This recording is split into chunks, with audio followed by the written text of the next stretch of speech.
Now, the next thing is we talked about last week uh, roasted wood. Let's see here if I can get a couple of these things out of the way.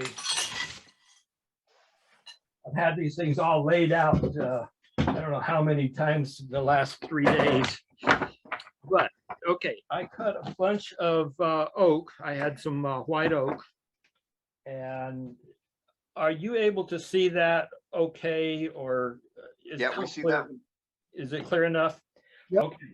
So this was one of the pieces, and this Saturday, let's see, I can't remember where my plate is now. My wife brought me supper out.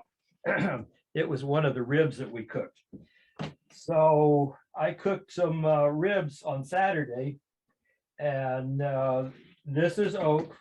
I knew the source, so I knew that it was quality and there was nothing in it of any problems. And oak many times is one of the fuels that people will use in their smokers. So I knew that would be safe. So I cooked it at 250 because somebody had mentioned that last week. And I actually roasted these at 250 for 8 hours. And I don't know how your color is compared to what I see on my monitor, but the smoking, this is my wife, she's running out now. Somebody's calling her on her cell phone. It didn't do much good at all. It looks about the same as what it was. I turned this down a little bit, and it doesn't seem like it did a darn bit of good. Okay, well then day before Monday, I went ahead and smoked it again, or I ran the smoker, and by doing some research on the internet, I found several places that was talking about 360 degrees. So I went up to 360 degrees for 5 hours on the smoker. You can see the difference in color to where this one here was cut right beside this one off the same log. And this one really has browned up. And you can see this was on the side that was down on the smoker, on the grill. But the tone of it is much improved, I think, for what people were looking for. Mm-hmm. So the first one was a failure. The second one, I think, is much better. Don't know. So the second one was at 360 for 8 hours? Yeah, no, for 5 hours. 5 hours. The first one was 250 for 8 hours, because when I smoke ribs, I smoke ribs for 6 hours. And I just let it go until the smoker was out of wood. So that's why it went 8 hours, but at 250, it didn't really do anything. I think the temperature is what's critical, and it just wasn't hot enough to take care of the oils and the sugars or what have you, that what we're doing.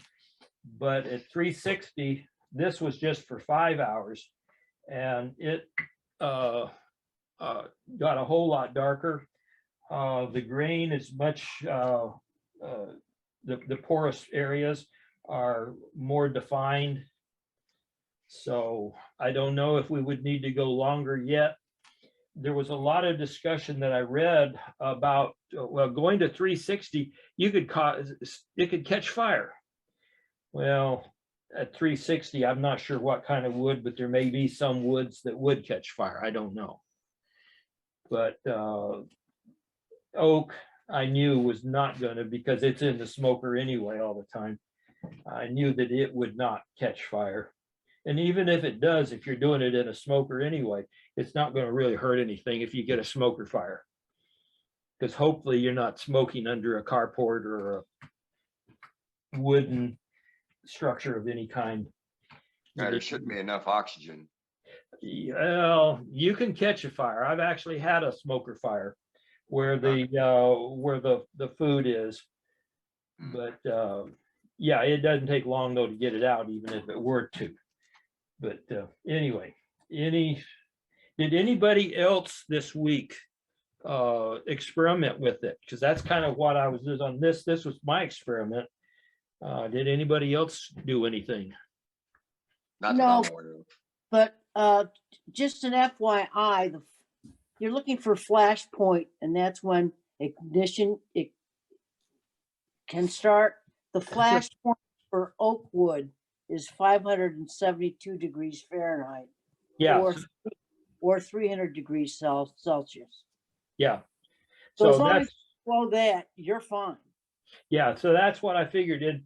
They talk to where they almost seem like they want to scare you about anybody home doing it. So there may be some woods that the flash point is down around 400. I don't know. Hey, Gary, Yes, I earlier in the chat, I put a handbook in that came from Thermal Wood. It's a Thermal Wood handbook. It's for roasting woods, and it explains the process and why you do what you do. They recommend between 375 and 380, and then you cool it quickly at the end with a little bit of steam. I put the handbook link in the chat. I do have it downloaded, but I don't know if I can share it. I don't know if it has a copyright on it.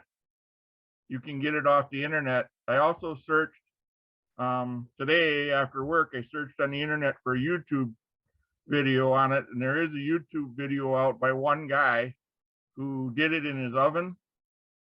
And the first time he burned it, it actually charcoaled the wood. He actually made charcoal. And then he figured out that you got to turn it down. And by doing it in the oven, it keeps the oxygen out. Your oven, electric ovens and gas ovens seal tight enough that the oxygen doesn't get into it, so it cannot ignite until you open the door. But at 375, it will not ignite. right. And Yeah, he did, like as she said, the flash point's over 500. so he did pine, cedar, Purple Heart, and there was a couple others that I can't remember. And you would have thought the cedar and the pine would have flashed. Actually, there was a couple of the others that actually burned easier than the softwoods. It was kind of surprising. Yeah, Oh. and I figured that oak is one of the woods that you use for smoking, so it would not even give you off flavors to use your smoker later on. Right. Yep. Or even your electric oven if you wanted to be brave enough to do it in your kitchen, because it does get a little smoky when you open the door. Yes, and depending upon the type of wood, you might impart some flavors for cooking later. Right. Yep. So take a look in the chat, see what you guys think of that handbook. Next week I'll try to get the link for the YouTube channel and put it in the chat too. Thank you. Right on. Thanks, Scott. Yeah, I was just trying to get some more discussion going. That's all. No, it's great. I'm glad you tried it, because I'm here in a cold climate, so I can't use my smoker at this time of the year. Well, it was 50 outside today here in Oklahoma. Our That's high definitely today an was im- our high that's today definitely was an 31, improvement. and we thought we were having a heat wave. Huh. That's definitely an improvement on that white oak grain. Yes, Yeah. it really is. I just don't know if it's worth the effort, but bowls will fit into many smokers real easily also. So you could even turn a bowl perhaps, or if you're doing a twice turn, you could probably smoke it after the first turn and then finish it off even. And that would give you a different color also. And this color goes all the way through when you do that? Well, yes, because when I actually I used the new 5/8 inch bowl gouge to do that, But yeah, it went all the way through the wood. To where this was the piece of wood that I cut in half and then turned this down so that we could actually see what the grain looked like. Now, Doug, this your was car- the hotter side too, to where it's even darker. Doug, you're caramelizing the sugars in the wood, so it goes all the way through. That's what you're trying to accomplish. Okay, cool. Thank you. Yeah, and by how many hours you run it, then you're making sure that that temperature gets all the way through from the outside to the inside. Right. So I'm so Doug- online doing research on this, and what they're saying online is that wood will burn at some point between 350 to 500 degrees. It depends on how dry the wood is or how rotted it might be. And there is variance in species too. So if you're at 275 and you keep it regulated for several hours, you should not char it. But again, if you've got rot or something, then you could have issues. So you'll have to You're experiment, I think. you're definitely going to want to watch it. You're not going to want to walk away from it once you start it. Well, that's the benefit of a pellet smoker. Because the pellet smoker on this one, when I had it set at 360, the lowest I saw was 355 and the highest I saw was about 364, 365. And the pellet grills, the better ones, can keep that temperature pretty darn close. It's not like you're using a wood-fired smoker to control your temperature. So it'd be kind of similar to an electric oven or something of that nature too. So how this started, Commercially, they put this in a oxygen-free environment, don't they? no, actually they don't. Most of them don't. It's in a kiln. If they do it in what they call a dry kiln.